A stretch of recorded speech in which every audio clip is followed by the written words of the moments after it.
today was a little different. Nick was the first one out the hatch.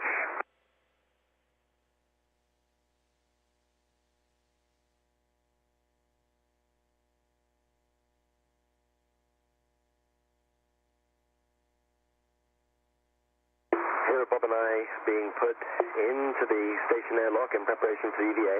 I'm already in head first, and there's Bob waving. He's going to be put in second. I'm going to open the hatch today, and Bob's going to operate the control panel for the airlock. Our two suit-up experts were TJ Creamer, seen here, and our commander George Zamka. And they got us out the door in, I think, record time for this mission, and in really great shape to do our last EVA.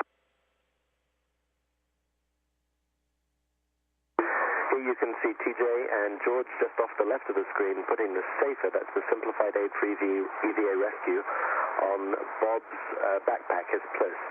And this is the little rocket pack that if you were ever to drift free of station and your safety tether would be broken, would fly you back so you would grab onto the station and come home, because if you were to drift away, there'd be nothing to come get you. Station can't move around the sky the way shuttle can.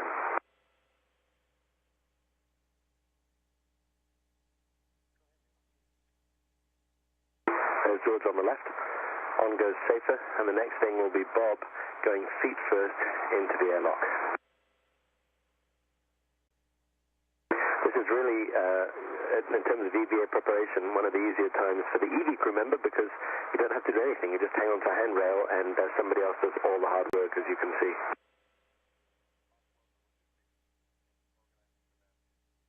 Terry's reminding me that ends really soon.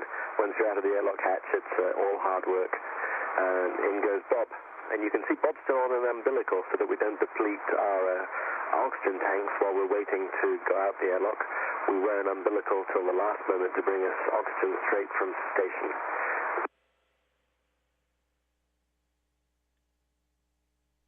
TJ on the right there is an Army helicopter pilot, very experienced helicopter pilot. And George, back in the distance in the blue shirt, is a Navy fighter pilot. Marine fighter pilot. So George is a Marine fighter pilot, so we have in very, very experienced hands as we get put in the airlock.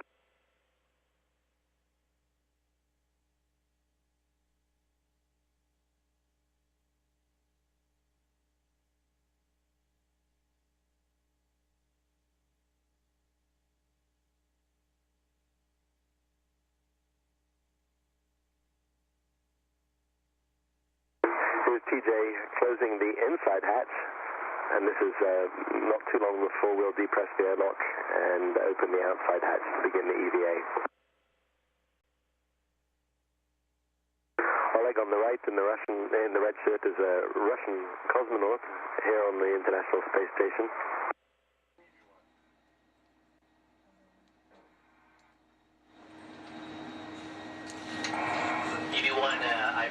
Oh, this does give us a lot more access without that red wire. So here we are back in the cupola. Kay and I were there most of the day, doing various connections and fittings, and basically it's called module outfitting, getting the cupola ready for its permanent life here on the space station. This particular task was hooking up some water lines, and there's really, really tight connections and a very high torque that you have to do, so there's special tools that we have. They're pretty tough to get fit on there, so we spent a couple hours getting these different connections hooked up. And the person in the green shirt there is an Air Force pilot, just to be clear. And here is the view from the cupola pre-window opening. And during the spacewalk, Bob and Nick, one of their tasks was to go out and remove some launch bolts that held the windows in place. So until they did that, we could not open up the windows. And here's a view of Stevie Ray Robinson, a civilian pilot, and he was busy. He spent most of his day in the cupola and those 3 turning wrenches and doing various tasks that we had. along with us was Jeff Williams, and he was really kind of the bedrock for everything that we did. He's an expert on the station. He's very efficient. He's been really helping us get everything done. Kay is putting together one of our boxes. It's called an ATU. It's the communications box. And those two hoses were water lines that are used to cool it. So that was one of our tasks today. Here's a view from the docking compartment. You can see the several robotic arms, a shuttle arm and the station arm. And there, on the cupola, you can see Nick Patrick doing his work. This is just a wonderful view that they have from the Russian module. It's called the docking compartment. And you can see him doing work there. And Nick's floating up to take a look at this. He hasn't seen this yet. These launch locks were a lot of fun. There were 21 bolts. Some of them were stiffer than expected, but I think it took the best part of an hour to back them all out. And as soon as I did, the window shutters were visibly loose, and the windows were opened a few minutes later.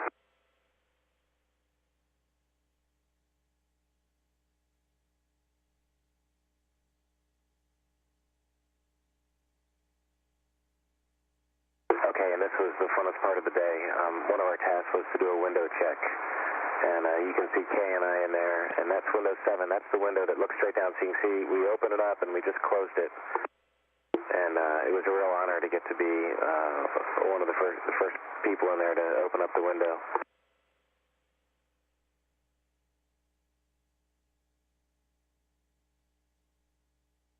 We had to coordinate with Bob and Nick to be sure that they were complete with their tasks and that they were not in the way. And so there was a little bit of coordination between us and the shuttle, which is where Stevie Ray and Zembo were conducting the spacewalk, and the ground where they were tracking things also. So that was fun. It was a good example of how we coordinate between station, shuttle, and the station control room on the ground in Houston, and also the shuttle control room on the ground in Houston. There's a lot of people doing a lot of work for this mission, and there Kay just was the first person to open that window, and she's taking a look outside.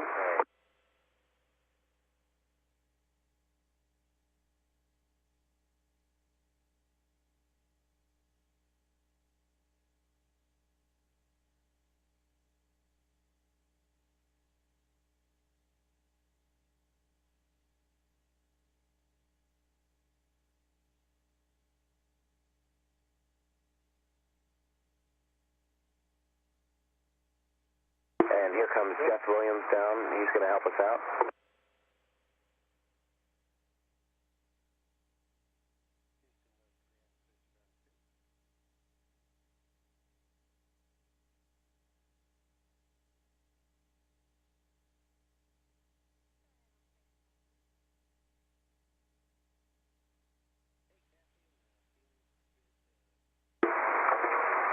Now, this camera was, as you can tell, it was pointed nadir, and a lot of us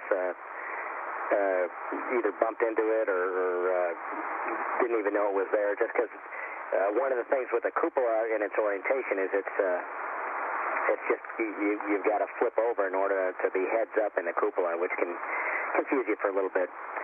So here are views from inside the cupola looking out.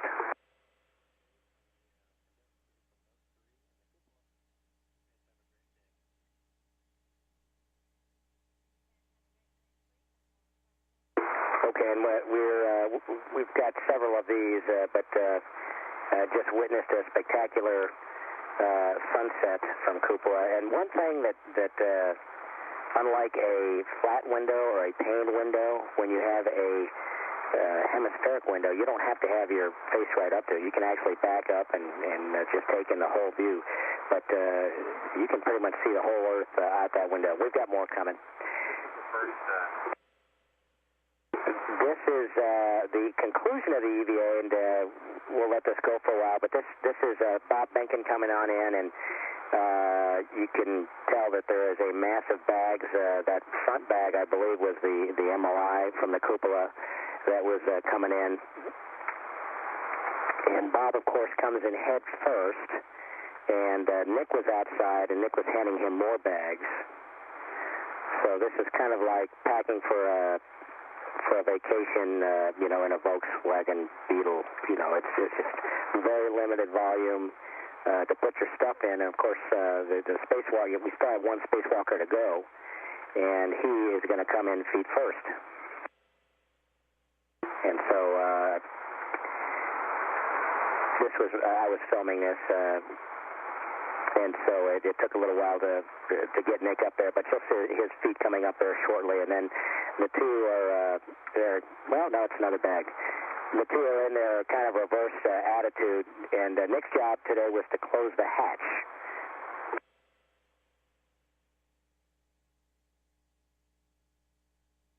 Closing the hatch is crucial. Without that, you can't repressurize the airlock and then come in. In fact, without that, they won't let you in because there'll be a hole in the airlock, a really big hole. The hatch is hard because it swings into the airlock before you can lower it into what effectively is the airlock floor. And I think there you can just see me coming in, feet first, through that hatch opening.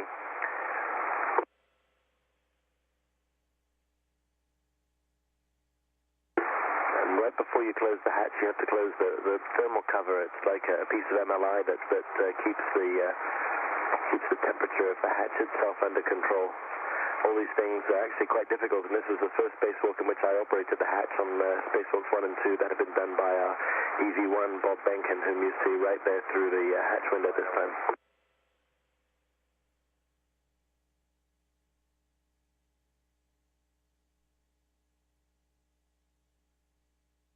This was the end of the EVA, and I think we were fairly tired, end of the third EVA.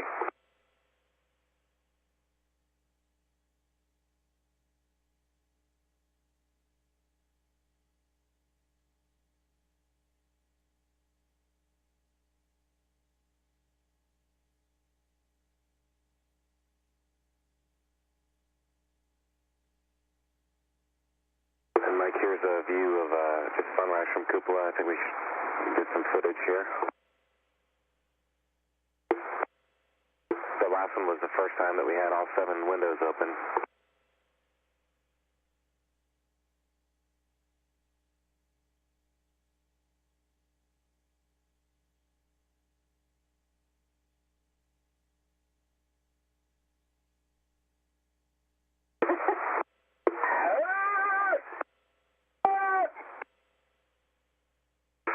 I have a feeling, Mike, if when you're Capcomming here and there's folks up here, if you can't find them, I would look in the cupola because there's going to be a lot of folks enjoying time in there.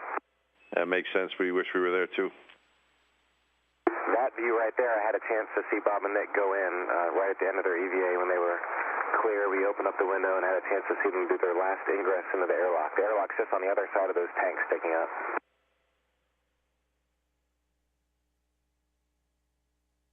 Copy, Terry, and I can't thank you enough for that. It is just awesome to get a chance to see that. Everyone here working in the control room and anyone watching on NASA TV, I know is thrilled, and for the team here especially, all the folks that put all that hard work in to get to see that video is just spectacular. So thanks so much. We look forward to getting the rest of it here in a couple minutes. Thanks, Mike. A lot of people worked really hard there in Houston and also in Italy who were partners in building that module, so it's great to see it here. I'm sure if they could, they would tell you, prego, which means you're welcome. Grazie.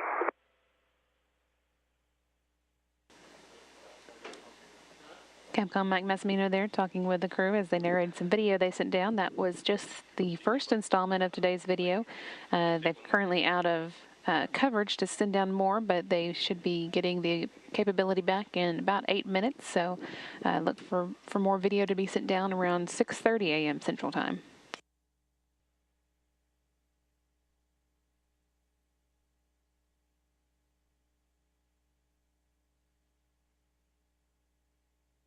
And we're getting good video down here.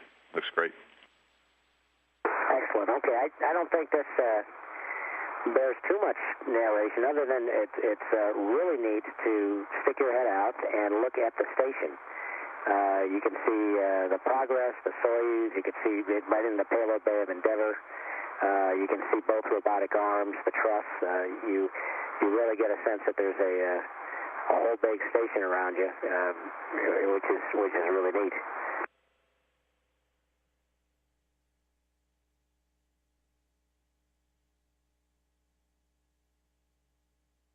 You can also look into the window of the docking compartment.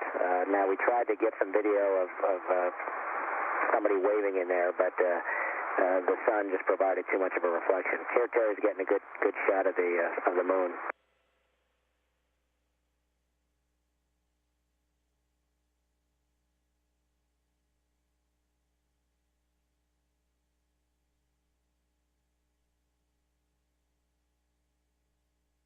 One thing about looking out through the cupola that struck me right away is that you don't get a view like that anywhere else other than EVA.